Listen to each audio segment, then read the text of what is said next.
पिछले कुछ दिनों में उत्तर प्रदेश में जो हो रहा है उसने पूरे भारत को दो हिस्सों में डिवाइड कर दिया है। उत्तर प्रदेश के गैंगस्टर अतीक अहमद के बेटे को यूपी पुलिस ने इनकाउंटर में मार दिया और फिर कुछ दिन बाद पुलिस कस्टडी में 3 लोगों ने मिलकर अतीक अहमद को भी मार दिया। अब भारत में 2 तरह के लोग हैं जो अपने पॉइंट को रख रहे हैं। एक है वो लोग जो इसे कंप्लीट लॉ एंड ऑर्डर का फेलियर समझते हैं और कहते हैं प्रॉपर जुडिशियल प्रोसीजर फॉलो ही नहीं हुआ, और दूसरे लोग वो हैं जो इसे सेलिब्रेट कर रहे हैं। एक सामान्य आदमी होने के कारण मैं कंफ्यूज हूँ कि इसे क्या समझा जाए, इसीलिए मैंने इसको और अधिक नज़दीकी से देखा और पढ़ा और समझने की कोशिश भी की।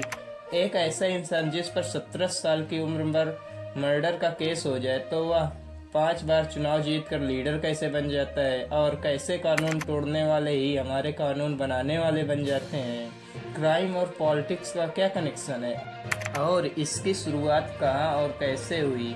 आज की वीडियो में हम भारत के कुछ फंडामेंटल प्रॉब्लम से डिस्कस करेंगे जिसकी वजह से गैंगस्टर लीडर्स बन जाते हैं और पनिशमेंट की चपेट से बच जाते हैं। अगर आपको पॉइंट समझना है तो वीडियो को शेयर करें और यहाँ पर नए हैं तो चैनल को सब्सक्राइब करें। ये अतीक अहमद कौन है? ये नोबॉडी से लेकर डॉन से पॉलिटिकल लीडर तक कैसी जर्नी की। कुछ लोग अतीक अहमद को यूपी का फर्स्ट गैंगस्टर कहते हैं क्योंकि ये यूपी में सबसे पहले गैंगस्टर एक्ट में बुक होने वाले आदमी थे। इनके ऊपर पहला केस तब लगा जब ये 17 साल की उम्र के थे। यह कोई छोटा मोटा केस नहीं था, केस मर्डर का था। आपने गैंग्स ऑफ वासेपुर मूवी देखी होगी तो उस मूवी में अतीक अहमद जैसे गैंगस्टर पैसे कैसे कमाते हैं वह अच्छी तरह से दिखाया गया है। ये ट्रेन से कोयला चोरी करते थे। जब ट्रेन से कोयला एक जगह से दूसरी जगह भेजा जाता था और ये इसी कोयला को चोरी करते थे, फिर धीरे धीरे अपग्रेड हुए और सरकार को धमकाने लगे कि ट्रेन के पार्ट्स बनाने के टेंडर हमारे करीबी बिजनेसमैन को ही मिले ताकि वह अपनी लीगल चोरी से को लीगल चोरी में बदल सके। आज के प्रयागराज यानी इलाहाबाद में चांद बाबा नाम के एक गैंगस्टर हुआ करते थे। पुलिस भी उनके विरुद्ध एक्शन लेने से डरती थी। उस समय सरकार एक गैंग को दूसरे गैंग से बढ़ावा देती थी ताकि ये गैंग आपस में लड़ जाएं और एक दूसरे को खत्म कर दें। इस लॉजिक की वजह से अतीक अहमद का गैंग बड़ा हुआ, लेकिन एक समय ऐसा है इसने पुलिस ने अतीक अहमद को हिरासत में ले लिया। अब आप सोच रहे होंगे कि अतीक का गेम खत्म हो गया होगा, लेकिन ऐसा नहीं हुआ। दिल्ली से एक कॉल आया और उन्हें छोड़ दिया गया। अब अतीक को ये समझ आ चुका था कि क्राइम छोटा गेम है, बड़ा गेम है पॉलिटिक्स। 1989 में वह राजनीति पर एंटर करता है। उन्होंने इलाहाबाद वेस्ट असेंबली से इलेक्शन लड़ा और जीत भी गए। फिर वह एक बार नहीं 5 बार नेता चुना गया। इससे उसकी क्राइम की दुकान बंद नहीं हुई, चल पड़ी। आज तक उनके अगेंस्ट 100 से भी अधिक केस दर्ज हैं जिसमें मर्डर, किडनैपिंग, एक्सटॉर्शन जैसे केस भी शामिल है। 2004 में वह अपनी सीट खाली कर देते हैं क्योंकि वह अपने करियर को नेक्स्ट लेवल तक ले जाना चाहते थे और एमपी बनना चाहते थे और अपनी जगह अपने भाई को खड़ा करना चाहते थे, लेकिन उसका भाई समाजवादी पार्टी के राजू पाल से हार गया। और अगले साल जब राजू पाल अपने गांव रिपब्लिक डे सेलिब्रेट करने जा रहे थे तो उनका मर्डर कर दिया जाता है। यहीं से अतीक अहमद के पॉलिटिकल करियर में डाउनफॉल शुरू होती है और उन्हें 3 साल राजू पाल मर्डर केस में जेल में रखा जाता है, लेकिन वह जेल से भी अपना साम्राज्य को चलाता था। बेसिकली वह कुछ ऐसा किया करता था।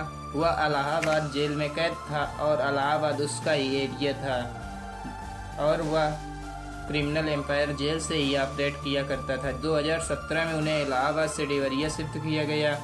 सोचा गया कि अब उनकी पावर कम होगी, लेकिन वहां से भी उन्होंने एक मोहित जायसवाल नाम के बिजनेसमैन को किडनैप किया और जेल में ही बुलाकर प्रॉपर्टी पेपर साइन करवाया। सोचिए हमारा सिस्टम इतना खराब है कि कोई व्यक्ति जेल में ही बैठकर क्राइम करता है। उनके केस से जजेस डरते थे। उनके केस से खुद हाई कोर्ट के 10 जजेस ने अपने आप को खुद से बाहर करवाया था। कहा था किसी और जज को देखो।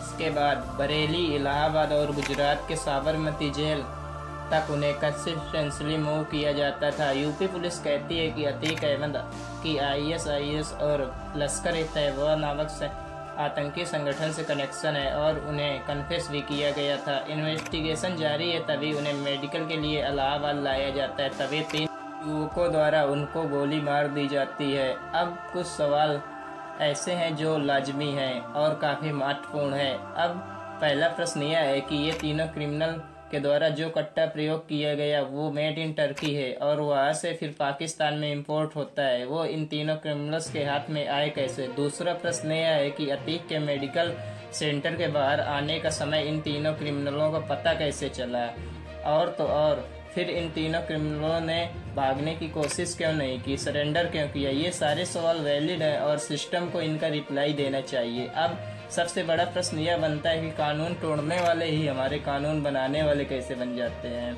मेरे हिसाब से क्राइम और पॉलिटिक्स का कोई कनेक्शन नहीं होना चाहिए, और यह कैसे हो जाता है। क्रिमिनल पॉलिटिशियन प्रोग्रेशन हो जाना एक लॉजिक है, ये मैं नहीं कह रहा, ये डेटा कह रहा है। 2004 के पहले पार्लियामेंट के 24% लोगों के ऊपर जहां क्रिमिनल केस हुआ करते थे वह अब बढ़कर 2019 में 43% हो गए हैं। आपको जानकर यह विश्वास नहीं होगा कि अगर किसी भी क्रिमिनल्स के ऊपर केस पेंडिंग है तो वह इलेक्शन लड़ सकता है। यह हमारे भारत देश के संविधान में बहुत बड़ी कमी है, इस पर सुधार होना चाहिए। तो दोस्तों, आपको यह वीडियो कैसा लगा हमें कमेंट सेक्शन में ज़रूर बताएं, और अतीक अहमद का मर्डर सही था या गलत हमें कमेंट बॉक्स में अपनी राय ज़रूर दें। धन्यवाद।